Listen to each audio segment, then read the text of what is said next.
De mémoire de pêcheurs, on pouvait autrefois se regarder dans l'Ancobra.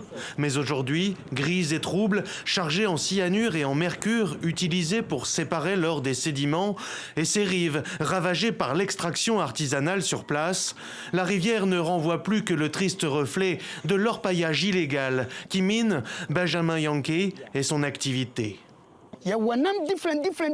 Avant, on trouvait différentes espèces de poissons dans cette rivière. Mais à cause de l'orpaillage illégal qui sévit dans les communautés, l'eau est polluée. À tel point que selon la Société nationale de production d'eau potable, le Ghana risque de devoir en importer dès 2030, s'il n'est pas réprimé d'ici là l'extraction illégale de l'or. Le galamsey, comme on dit ici, contraction de gather and sell, récolter et vendre.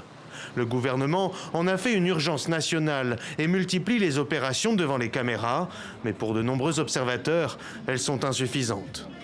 Ce que nous constatons, ce n'est pas une lutte acharnée contre l'orpaillage illégal. C'est plutôt une approche, disons, qui traîne des pieds, d'une lenteur excessive, alors que nous savons ce qu'il faut faire. Nous savons où se trouve le problème, mais nous ne faisons que le contourner. Alors, en attendant que le gouvernement ghanéen passe des discours aux actes, loin de la capitale, 450 km plus au nord, Jema et ses 15 000 habitants tentent de s'organiser face à cet orpaillage illégal qui pollue leur cours d'eau et l'avenir de leurs enfants. Quand ils commenceront à gagner de l'argent en travaillant sur les sites d'orpaillage illégal, l'école ne les intéressera plus.